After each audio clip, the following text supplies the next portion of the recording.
Hello my dear students, welcome back to one more class. आज के इस class में हम देखने वाले हैं केमिस्ट्री का न्यू सिलेबस। जैसे हमें पता ही है कि सीबीएसई ने न्यू सिलेबस जो है अपनी वेबसाइट पे अपलोड कर दिया है। अगर आपको इसको प्रॉपरली सीबीएसई के ही नोटिस में चाहिए तो मैंने उसके लिंक जो है डिस्क्रिप्शन में दे चुकी है, आप सभी वहाँ से भी डाउनलोड कर सकते हैं। तो जैसे हमें पता है कि न्यू सिलेबस जो आया है ये टर्म वाइज सिलेबस है, और ये टर्म वाइज सिलेबस जो है क्लास 12th का किस तरीके से कौन से टर्म में कौन कौन से चैप्टर्स इंक्लूड किए गए हैं और किस चैप्टर में से कौन कौन सा पोर्शन नहीं आएगा, वो आज की इस क्लास में मैं आप सभी को समझाऊंगी। तो इसीलिए इस वीडियो को लास्ट तक देखना, और अगर हो सके तो अपनी एनसीईआरटी अपने सामने रखिए ताकि आप भी ये सभी पॉइंट्स को नोट डाउन करके रख सके। तो चलो अभी हम आज की क्लास स्टार्ट करते हैं। आज जैसे हमें पता ही है कि सीबीएसई ने जो हमें बोला गया है कि इस सेशन में एग्जाम जो है वो टर्म 1 और टर्म 2 में होंगे। टर्म 1 और टर्म 2 में एग्जाम्स होंगे। तो टर्म 1 के लिए जो केमिस्ट्री का सिलेबस है वो फर्स्ट चैप्टर जो है वो है हमारा सॉलिड स्टेट। सॉलिड स्टेट वैसे भी एनसीईआरटी के पार्ट 1 में फर्स्ट चैप्टर ही है। उसके बाद में है सॉल्यूशन, थर्ड आता है पी ब्लॉक एलिमेंट्स, फोर्थ आएगा haloalkanes हेलोएरिन्स, alcohol, phenols and ether, और उसके बाद में आता है हमारा बायो मॉलिक्यूल्स। स्टूडेंट ये चैप्टर वैसे भी हमारे पार्ट 1 और पार्ट 2 से दिए गए हैं, जिसमें से फिजिकल केमिस्ट्री का चैप्टर है, इनऑर्गेनिक केमिस्ट्री का चैप्टर है और साथ में ऑर्गेनिक का भी दिया है। और देखो यहाँ पर सबसे इंटरेस्टिंग चीज जो दी है, जो मुझे लगती है, तो इन्होंने चैप्टर वाइज दिया है। Chapter wise weightage, it means solid state and solution के 10 मार्क्स रहेंगे। अकेले पी ब्लॉक के, देखो ध्यान से समझो, अकेले पी ब्लॉक के जो है हमारे पास में 10 मार्क्स है। और अगर हम देखें तो इन 3 चैप्टर को मिला के उन्होंने कहा है 15 मार्क्स जो है हमने कहा है। तो अप्रोक्सीमेटली हम 5 मार्क्स ईच चैप्टर जो है वो कंसिडर कर सकते हैं। अब देखो जो हमारा ऑब्जेक्टिव जो पेपर जो होने वाला है वो 35 मार्क्स का रहेगा। अब क्या हुआ है कि इन सभी चैप्टर में से भी कुछ टॉपिक जो है सीबीएसई ने रिड्यूस किया है, और कौन कौन से टॉपिक रिड्यूस किया गया है ये आज मैं सबसे पहले आपकी एनसीईआरटी की जो बुक है उस बुक में आपको हाईलाइट करके बताऊंगी कि कौन कौन सा टॉपिक जो है सीबीएसई ने रिड्यूस किया है। उसके बाद में एक और वीडियो बनेगा, उस वीडियो में मैं आपको एनसीईआरटी के पेज नंबर के साथ में बताऊंगी कि कौन कौन से पेज नंबर में कौन कौन सा टॉपिक डिलीट हुआ है। डिलीट तो नहीं कहेंगे, हम कहेंगे कौन कौन सा टॉपिक इंक्लूड नहीं हुआ है। तो चलिए अब हम स्टार्ट करते हैं। सबसे पहला चैप्टर हमारा सॉलिड स्टेट।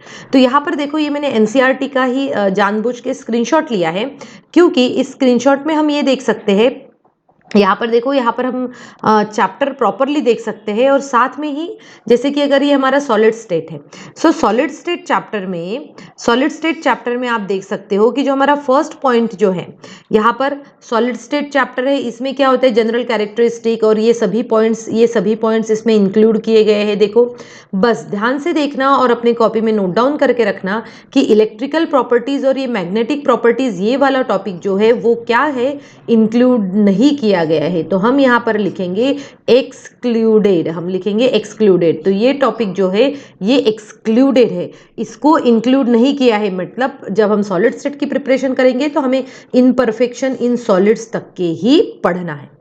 सिमिलरली जो भी मैंने इस स्लाइड्स में हाईलाइट किया गया है येलो से, वो सभी पोर्शन जो है वो एक्सक्लूडेड है। एक्सक्लूडेड मतलब होता है कि इंक्लूड नहीं किए हैं। जैसे यहाँ पर सॉल्यूशन चैप्टर में types of solution, expressing concentration, solubility, vapour pressure, ideal, non ideal, colligative properties, ये सभी टॉपिक है। बट जो एबनॉर्मल मॉलिक्यूलर मास है, जिसमें वेंट ऑफ फैक्टर वाला कॉन्सेप्ट आता है, ये टॉपिक इस बार के सिलेबस में इंक्लूड नहीं किया गया है। तो टर्म 1 में हम जो पढ़ेंगे उसमें से ये टॉपिक हमें पढ़ने की ज़रूरत नहीं है, क्योंकि उन टॉपिक्स पे एमसीक्यू बेस्ड क्वेश्चंस नहीं आएंगे। अब हम आते हैं हमारे नेक्स्ट टॉपिक के ऊपर, और वो है बहुत ही 10 मार्क्स का टॉपिक है ये जो चैप्टर जो है ये कितने 10 मार्क्स का चैप्टर है, पी ब्लॉक एलिमेंट्स हमारा। और इस पी ब्लॉक एलिमेंट में हम देख सकते हैं कि यहाँ पर देखो बाकी सभी टॉपिक्स उन्होंने इंक्लूड किए गए हैं, ये हम हाईलाइट करके देखेंगे कि ये जो टॉपिक है, मतलब phosphorus, allotropic form of phosphorus, phosphine, phosphorus and oxo acids of phosphorus, ये टॉपिक जो है ये क्या है, एक्सक्लूडेड टॉपिक है, मतलब ये टॉपिक इन्होंने अपने इस बार के सिलेबस में इंक्लूड नहीं किया है। बाकी इन सबको हमें ध्यान से पढ़ना है, क्योंकि इस चैप्टर का वेटेज जो है वो है 10 मार्क्स का। बहुत ही डिटेल में पढ़ना है, क्योंकि एमसीक्यू बेस्ड क्वेश्चंस इसी तरीके से आएंगे। अब हम आते हैं हमारे नेक्स्ट चैप्टर के ऊपर, वो है हैलोएल्केन्स एंड हैलोएरीन्स। ये हमारा पार्ट 2 का चैप्टर आ जाता है, जिस पार्ट 2 के चैप्टर में लगभग सभी पूरे ही टॉपिक इंक्लूड किए। एक लास्ट में एक पॉली हैलोजन कंपाउंड करके एक टॉपिक आता है, वो टॉपिक जो है यहाँ पर इंक्लूड नहीं किया गया है, तो हम कहेंगे ये जो टॉपिक है यही इसका एक्सक्लूडेड टॉपिक है।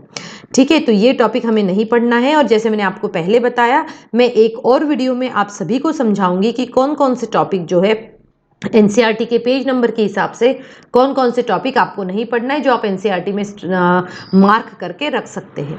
अब हम आते हैं हमारे यूनिट 11 की तरफ, जो है अल्कोहल, फिनॉल्स एंड ईथर्स। ये जो चैप्टर है हमें कंप्लीट स्टडी करना है। इस चैप्टर में स्पेसिफिकली ऐसा कुछ भी एक्सक्लूड नहीं किया गया है। अब हम आते हैं हमारे नेक्स्ट चैप्टर की तरफ, वो है बायोमोलिक्यूल्स। सो स्टूडेंट, बायोमोलिक्यूल्स जब हम चैप्टर पढ़ेंगे, इसमें से थोड़ा सा मेजर पार्ट जो कंसिडर किया जाता है वो होता है कार्बोहाइड्रेट। तो कार्बोहाइड्रेट में क्या होता है, कार्बोहाइड्रेट में ग्लूकोज है, फ्रक्टोज है, तो यहाँ पर और भी कुछ पार्ट है जो थोड़ा सा रिड्यूस हुआ है, यहाँ पर हम नहीं बता सकते। तो आप याद रखेंगे कि एंजाइम्स और विटामिन वाला जो पार्ट है, ये दोनों पार्ट जो है ये टोटली एक्सक्लूडेड है। ये क्या है, टोटली एक्सक्लूडेड है। याद रखना है हमें कि ये टोटली एक्सक्लूड है। फिर न्यूक्लिक एसिड्स में डीएनए आरएनए पढ़ेंगे, प्रोटीन्स में का डिटेल स्टडी है, और कार्बोहाइड्रेट का भी कुछ पोर्शन एक्सक्लूडेड है। अब हम आते हैं पॉलीमर्स और केमिस्ट्री इन एवरीडे लाइफ। ये 2 चैप्टर्स जो है ये टोटली एक्सक्लूडेड है, मतलब ये चैप्टर ना ही टर्म 1 में आने वाले हैं और ना ही टर्म 2 में आने वाले हैं। तो ये चैप्टर कंप्लीटली एक्सक्लूडेड है। तो ये तो हुआ हमारा टर्म 1 का सिलेबस। अब हम देखते हैं हमारे टर्म 2 के सिलेबस में। टर्म 2 के सिलेबस में देख सकते हो हमारे पास में 7 चैप्टर्स हैं। इन 7 चैप्टर्स में जो हमारा फर्स्ट चैप्टर आता है वो है हमारे पास में electrochemistry, chemical kinetics, surface chemistry, DNF block element, coordination compounds, aldehyde ketones and carboxylic acid and amines. तो यहाँ पर ध्यान से हमें देखना है, ये जो फिजिकल केमिस्ट्री का जो पोर्शन है इसको किया गया है 13 मार्क्स के लिए। फिजिकल केमिस्ट्री का पोर्शन जो है वो 13 मार्क्स के लिए है। उसके बाद में ये इनऑर्गेनिक का पोर्शन जो है ये 9 मार्क्स के लिए है।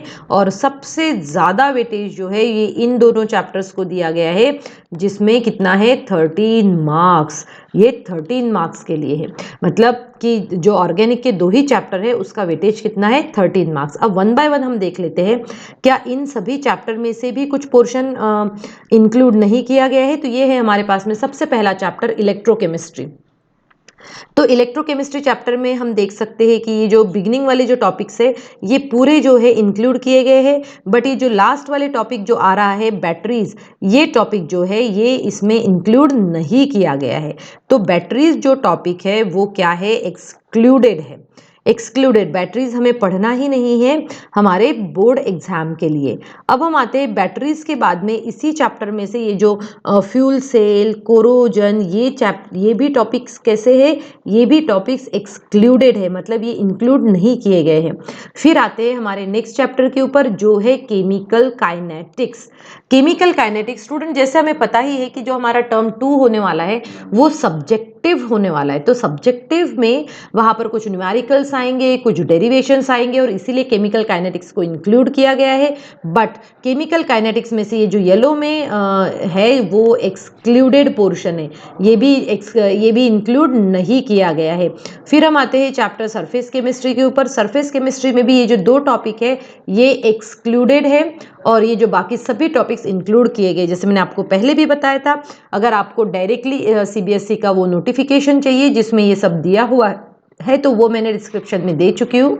आप वहाँ से उसको जो है डाउनलोड करके रख सकते हैं, और खुद भी उस नोटिफिकेशन का स्टडी करके देख सकते हैं कि क्या क्या इंक्लूडेड है और क्या एक्सक्लूडेड है।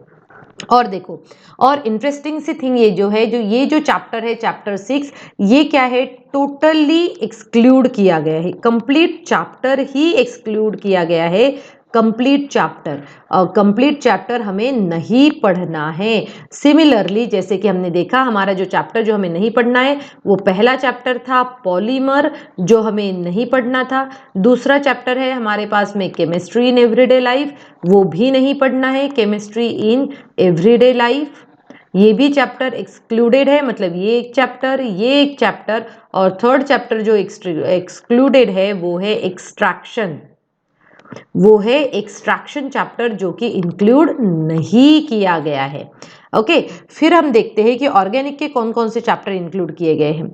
ऑर्गेनिक से पहले इनऑर्गेनिक में आ जाओ। यहाँ पर D and F block elements जो है ये देखिए, जिसमें से ये पोर्शन जैसे मैंने आपको पहले ही बताया है कि यहाँ पर जो हमारे पास में दिए गए हैं, इन पोर्शन में से कुछ पोर्शन जो है रिड्यूस किए गए हैं। तो ये यहाँ डीएनएफ ब्लॉक में से some important compounds of transition में एलिमेंट्स जो है जिसमें केमिनोफोर आता है और साथ में पोटेशियम क्रोमेट आता है, ये भी एक्सक्लूड किया गया है। यहाँ पर आते हैं हम कोऑर्डिनेशन कंपाउंड में। ये जो दिया है लास्ट के 3 पॉइंट्स, ये क्या है हमारे टॉपिक में से एक्सक्लूडेड है। बाकी सभी हमें थियोरटिकल पोर्शन आने वाला है, क्योंकि हमारा हो सकता है कि अगर सिचुएशन अच्छी रहे तो हमारा सेकेंड टर्म जो है वो सब्जेक्टिव होगा। ओके अब आते हैं हमारे नेक्स्ट की तरफ, अमाइंस। अमाइंस में हम देख सकते हैं ये जो नीचे डाइजोनियम सॉल्ट्स वाला जो टॉपिक है, डाइजोनियम सॉल्ट्स वाला जो टॉपिक है, ये जो है डाइजोनियम सॉल्ट्स, ये टॉपिक जो है एक्सक्लूड किया गया है। राइट ये टॉपिक एक्सक्लूड किया गया है। पूरा डाइजोनियम सॉल्ट वाला जो टॉपिक है ये क्या है, एक्सक्लूडेड है, और बाकी ही हमें टॉपिक पढ़ना है। और अल्डिहाइड्स और कीटोन्स की हम बात करें तो अल्डिहाइड्स और कीटोन्स में हमारा पूरा चैप्टर आ रहा है, उसमें कुछ भी एक्सक्लूडेड या फिर इंक्लूडेड नहीं है, वहां पर कुछ भी एक्सक्लूडेड नहीं है aldehyde ketones and carboxylic acids में। तो वो चैप्टर तो हमें पूरा कंप्लीट ही पढ़ना है। कौन सा चैप्टर है वो, इसके पहले जो यूनिट आता है वो है यूनिट 12। यूनिट 12 में जो aldehydes ketones and carboxylic acid, क्योंकि बेटा यहाँ पर जो हमें बताया गया aldehyde ketones and carboxylic acid जो चैप्टर है, कार्बोक्सिलिक एसिड, ये पूरा ही चैप्टर आने वाला है, कुछ भी इसमें से पोर्शन एक्सक्लूड नहीं किया गया है। सो आई होप आज की इस क्लास में मैंने आपको जो भी समझाया है वो आपको बहुत अच्छे से समझ में आ गया होगा। जैसे मैंने आपको पहले भी बताया था, मैं एक और वीडियो लेकर आऊंगी जिसमें मैं आपको एनसीईआरटी से बताऊंगी कि कौन कौन से पेज नंबर जो है वो अभी बोर्ड एग्जाम में नहीं आएंगे। सो आज का वीडियो आपको वर्थ लगा होगा और इसीलिए आप अपने फ्रेंड्स के साथ में और बाकी भी सभी स्टूडेंट्स के साथ शेयर कीजिए ताकि इसका बेनिफिट सबको मिल सके। So thank you students, thanks for watching. और आप जितना हो सके इसको शेयर कीजिए, और अगर आपने अभी तक मेरे चैनल को सब्सक्राइब नहीं किया है तो सब्सक्राइब कर लीजिए। Thank you so much.